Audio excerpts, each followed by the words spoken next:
Today we'll start with a very important topic, that is marginal costing. Important इसलिए क्योंकि CA final का जो main portion है वो यही है। सीए फाइनल के कॉस्टिंग पेपर में सबसे इम्पॉर्टेंट जो चैप्टर है वो ये है। बाकी और भी चैप्टर्स हैं but they are all based on marginal costing. तो इस टॉपिक से लिंक्ड है, यानी ये टॉपिक की कंसेप्ट यदि समझ में नहीं आई तो फाइनल का कॉस्टिंग आप पास कर ही नहीं सकते, जस्ट इम्पॉसिबल। सीए फाइनल का जो कॉस्टिंग का पेपर है उसमें ये मेजर पोर्शन है और इसी लॉजिक पर बेस्ड और भी चैप्टर्स हैं जिसमें मार्जिनल कॉस्टिंग के बेसिक प्रिंसिपल्स यूज करने पड़ते हैं and therefore is very important. IPCC angle से may not be so much important, एक आध क्वेश्चन कोई 4 मार्क 8 मार्क का आ सकता है आईपीसीसी में, क्योंकि फाइनल का मेन सिलेबस ही यही है। दूसरी बात, ये topic it will test your intellectual capability also. आपका थोड़ा इंटेलिजेंस का टेस्टिंग होने वाला है इस टॉपिक में। ये सिर्फ याद करने वाला टॉपिक नहीं है। जैसे स्टैंडर्ड कॉस्टिंग में भी हमने लॉजिक तो पढ़ा ही है, कोशिश की है। स्टैंडर्ड कॉस्टिंग में भी फॉर्मूले याद नहीं किए थे, लॉजिक भी पढ़ने की कोशिश की। और ये टॉपिक तो लॉजिकल ज़्यादा है, फॉर्मूले तो हैं इसमें, लॉजिकल भी ज़्यादा है। आपको हर क्वेश्चन में थोड़ा सा दिमाग लगाना पड़ेगा तो सोल्यूशन मिलेगा, राइट। तो जो लोग दिमाग लगाते हैं उनके लिए एन्जॉयबल भी है, इंटरेस्टिंग भी है, और जो लोग दिमाग बिल्कुल ही नहीं लगाना चाहते उनके लिए ये टॉपिक बहुत डिफिकल्ट भी है। ऐसा हो सकता है। Will begin with the theory and then will move to the questions. Pay attention. आपके नोटबुक में हेडिंग दे देना मार्जिनल कॉस्टिंग, क्योंकि उसमें से कुछ स्लाइड्स मैं लिखने के लिए आपको बोलूँगा एट राइट टाइम, तब आपने उसको लिख लेना। Whenever I give you the instruction to write it, you can write that time.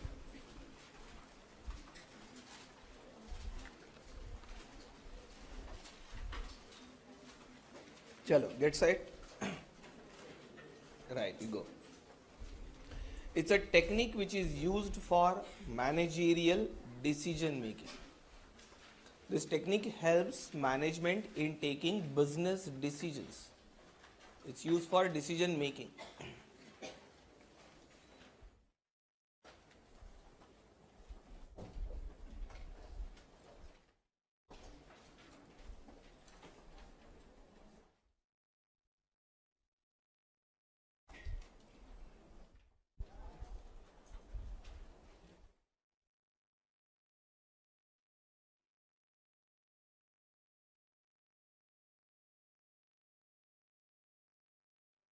Chalo, am I audible now?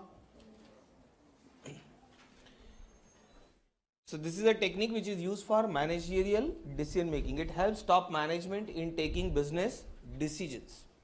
Generally, all business decisions in a commercial organization, I'm saying, are taken from two angles.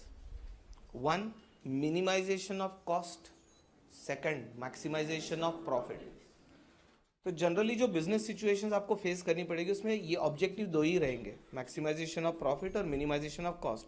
वैसे minimisation of cost का angle भी वही है, maximization of profit ही है ना। Cost को minimise करके आप प्रॉफिट को मैक्सिमाइज कर सकते हैं। मैं कमर्शियल एंटिटीज़ की बात कर रहा हूँ, राइट, चैरिटेबल इंस्टीट्यूशंस की बात कर ही नहीं रहा, राइट। और ये काम करने में मार्जिनल कॉस्टिंग मदद करता है, किसकी? मैनेजमेंट की मदद करता है to take such business decisions. So whenever there is a conflicting situation or whenever there are multiple choices or alternatives available in front of management and they have to choose one out of it, marginal costing can help them in taking such business decisions. Now this technique recognizes only two types of cost, variable cost and fixed cost, that's all. इस technique ने क्या किया, जितनी भी cost अभी तक आपने पढ़ी है उस कॉस्ट को उसने दो पार्ट में डिवाइड कर दिया। So marginal costing says either the cost incurred is either variable or fixed. ये दो ही ग्रुपिंग में पूरे कॉस्ट को बांट दिया है। कैसे वो देखेंगे। अब आपको एक पढ़ा हुआ याद हो तो हमने कुछ सेमी वेरिएबल कॉस्ट भी पढ़ी थी, पार्टली वेरिएबल पार्टली फिक्स्ड। वो आ गई तो क्या करना, क्योंकि मार्जिनल कॉस्टिंग तो बोलता है दो ही टाइप की कॉस्ट होती है, वेरिएबल और fixed. So if there is a semi variable cost then it needs to be subdivided into variable and fixed cost separately. So if you encounter with any semi variable cost, marginal costing का कहना रहेगा कि ठीक है, semi variable cost आ गई ना, उसका variable portion अलग करो, फिक्स पोर्शन अलग करो। फिर काम आगे चलेगा। यानी सेमी वेरिएबल कॉस्ट को एज इट इज नहीं छोड़ सकते आप, उसका वेरिएबल और फिक्स पोर्शन अलग अलग करना पड़ेगा। In short, at the end of the day you should have only two cost, either variable और fixed if you want to apply marginal costing. ये उसका अजम्पशन भी है और ये मार्जिनल कॉस्टिंग का लिमिटेशन भी है। लिमिटेशन है कि it's based on division of cost only in two parts, variable and fixed. वैसे हम सब पढ़ने वाले हैं, basic assumptions and limitations of marginal costing कहीं लिखे हुए, वी विल डिस्कस दैट। ये ध्यान देना, division of cost important. Total cost को हम वेरिएबल और फिक्स में कैसे डिवाइड करेंगे? आपको कुछ ऐसा division of cost beginning lecture में पढ़ा हुआ याद है क्या? हमने कॉस्ट को प्राइम कॉस्ट और ओवरहेड्स में डिवाइड किया था। प्राइम कॉस्ट यानी डायरेक्ट कॉस्ट, ओवरहेड्स यानी इनडायरेक्ट कॉस्ट।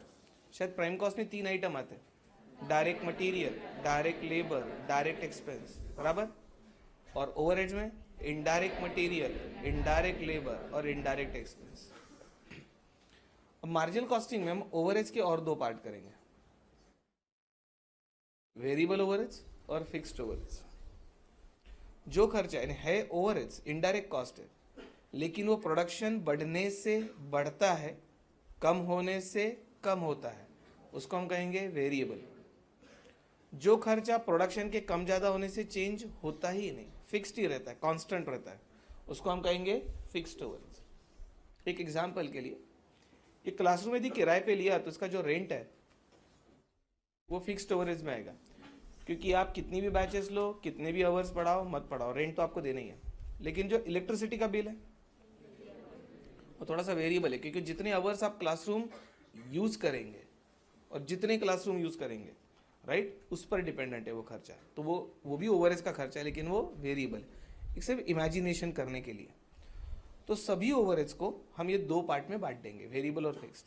ध्यान रखना, हमने ओवरहेड्स के वैसे 3 पार्ट किए थे, factory overheads, administration overheads, selling and distribution overheads. ऐसा कुछ याद आ रहा होगा? तो वो कहाँ गया? मार्जिनल कॉस्टिंग का कहना है वो अपनी जगह है, फैक्ट्री ओवरहेड्स है, बराबर है। हमको वो फैक्ट्री ओवरहेड्स में से वेरिएबल फैक्ट्री ओवरहेड्स अलग करके दो, फिक्स्ड अलग करके दो। एडमिनिस्ट्रेशन ओवरहेड्स है, नो प्रॉब्लम, लेकिन उसमें से वेरिएबल एडमिनिस्ट्रेशन अलग करो, फिक्स्ड अलग करो। सेलिंग एंड डिस्ट्रीब्यूशन ओवरहेड्स है, ठीक है, वेरिएबल और फिक्स्ड करके दो। ओवरहेड्स वो तीनों रहेंगे, वो नाम इधर भी आएंगे, लेकिन आपको फैक्ट्री, एडमिनिस्ट्रेशन और सेलिंग तीनों ओवरहेड्स का वेरिएबल पोर्शन, फिक्स पोर्शन अलग अलग करना है। This is the way marginal costing treats it. तो मार्जिनल कॉस्टिंग को ज्यादा इंपॉर्टेंट क्या है? वो फैक्ट्री है क्या, एडमिनिस्ट्रेशन है, सेलिंग ओवरहेड्स, इससे ज्यादा क्या इंपॉर्टेंट लगता है उसको कि वो वेरिएबल है या फिक्स्ड है?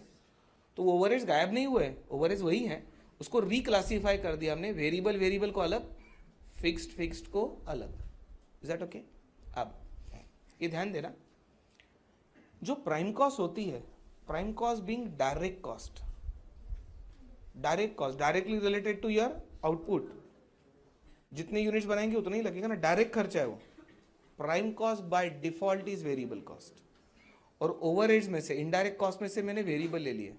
इन दोनों को यदि मिला दिया जाए तो आपकी वेरिएबल कॉस्ट रहेगी। यानी मार्जिनल कॉस्टिंग के क्वेश्चन सॉल्व करते समय वेरिएबल कॉस्ट कहां से आएगी? एक तो प्राइम कॉस्ट के आइटम्स प्लस ओवरहेड्स में से वेरिएबल। तो क्वेश्चन देते समय जैसे उन्होंने डायरेक्ट मटेरियल कॉस्ट दिया है आपको लिख के, तो आपने ये नहीं सोचना है डायरेक्ट मटेरियल कॉस्ट वेरिएबल है क्या फिक्स्ड है। अरे प्राइम कॉस्ट है वो, prime cost by default is variable. ये सोचना कहाँ है, वेरिएबल या फिक्स्ड है? ओवरहेड्स में सोचना है। प्राइम कॉस्ट के लिए सोचना ही नहीं है, prime cost by default is variable, और ओवरहेड्स में से आपको वेरिएबल पोर्शन अलग कर लेना है।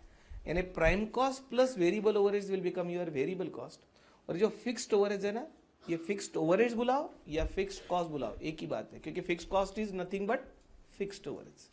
This is how you will do the division of cost for the purpose of marginal costing. ये लिख लेना, ये इंपॉर्टेंट है। जो चीजें वहां नहीं है प्रिंटेड नोट्स में मैं आपको बोलते जाऊंगा और लिखते जाना, और बाकी चीजें बहुत सारी प्रिंटेड भी है, वही चीज फिर और लिख के कोई फायदा नहीं होगा ज्यादा।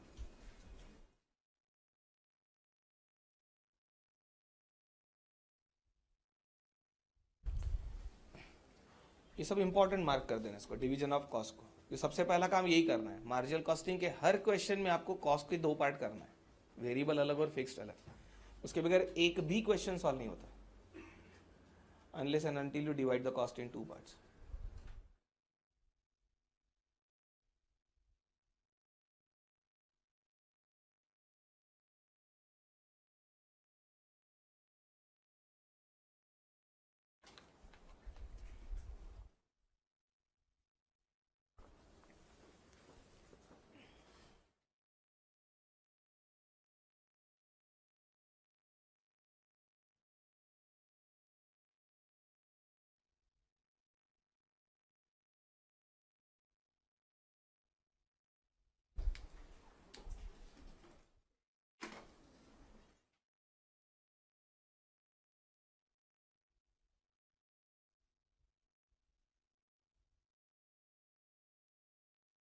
लिख दिया।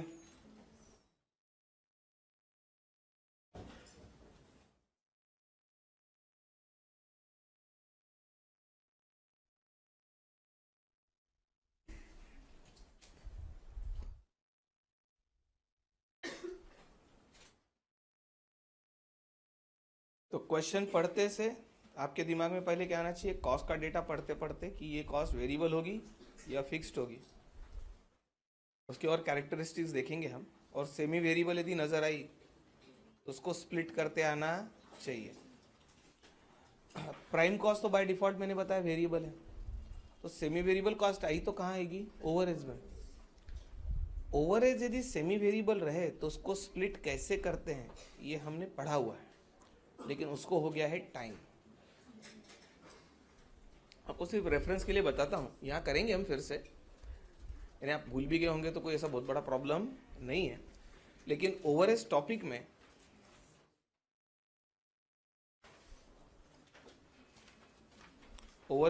में पेज नंबर 69 पे यदि आप पहुंच जाएं, पेज 69,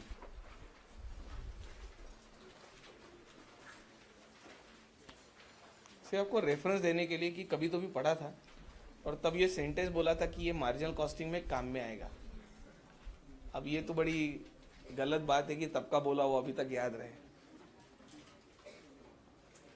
पेज 69 पे रोमन 4 में देखो एक सेंटेंस लिखा है, methods of segregating semi variable cost into fixed and variable. फिर 5 मेथड के नाम लिखे हुए हैं, इनका डिटेल डिस्कशन हुआ था और नोटबुक में आपने लिख लिया था। अब तो वो नोटबुक भी बदल गई होगी, हो सकता है, अनलेस आपने कोई 400-500 पेजेस की नोटबुक बना दी हो बड़ी वाली, तो फिर अच्छा है। नहीं तो 200-200 पेजेस तो थर्ड नोटबुक हो जानी चाहिए अभी तो, by this time third notebook चालू हो जानी चाहिए। एनीवे